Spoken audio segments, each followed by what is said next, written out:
Guys, sobra talaga init ngayon. O, tingnan mo, nalalantaan pa nun. Ayan. Kaya ingat-ingat po tayo sa labas. Kaya, ako naman guys, kumukuha ako ng sarpintina kasi wala akong papatuyuin. Ito. Nagawa ko kasi itong herbal yung guyabano ko. O, ilipat ko na nga to. Ayan. Wala tayo na ipopost guys, gawang busy tayo nitong nakaraang araw. Dami-dami natin ginagawa sa buhay. Kaya hindi tayo makapag-upload.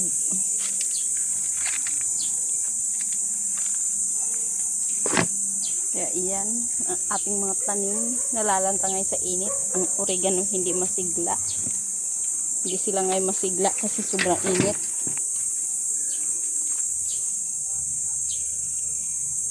Pero nandito tayo nagbibilad sa araw. Kita naman yung sikat na sikat ang araw. Kasi nag-harvest tayo ng oregano. Ay sarpintina.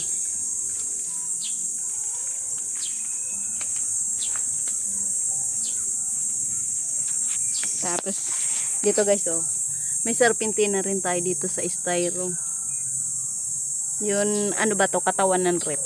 Ayan. Kahit pa ilan dahon lang yan to guys. Pag naipon mo naman yan sa pagpatuyo. Kasi wala pa, hindi pa gaano nagtutubuan ng sarpintina ko. Mga tanim ko.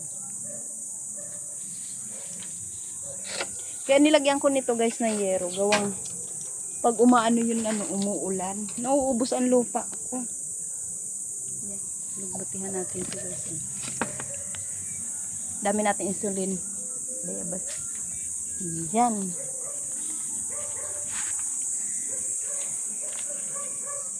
Tapos ito ating malunggay. Ayan. Ayan ang ating malunggay. Ang puno ba talaga ang videohan natin guys?